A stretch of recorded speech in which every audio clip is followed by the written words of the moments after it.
Yet those early years without formal instruction forced him to develop a fierce, self-reliant pragmatism, the exact trait required to keep the nation intact. By March of 1861, the United States was actively tearing itself apart. 7 southern states had already adopted ordinances of secession, and Confederate forces were massing for a military standoff at Fort Sumter. The man stepping in to manage this fracture seemed entirely ill-equipped for the task. The incoming president had almost no formal schooling, no aristocratic pedigree, and lacked the polished background typically expected of a national leader. Taking command in Washington, D.C., Abraham Lincoln inherited a massive, complex federal apparatus. But the capital itself had suddenly become a vulnerable border town, surrounded by slave states deciding whether or not to leave the Union. His lack of traditional credentials worried his contemporaries.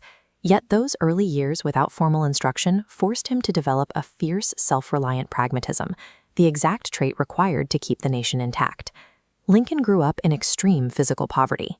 Born in a one-room, dirt-floor log cabin in Kentucky, his family soon lost their land titles and was forced to relocate deep into the Indiana wilderness. His father relied heavily on him for income. Instead of attending school, Lincoln spent his youth doing grueling farm labor, chopping wood, and working fields for neighbors.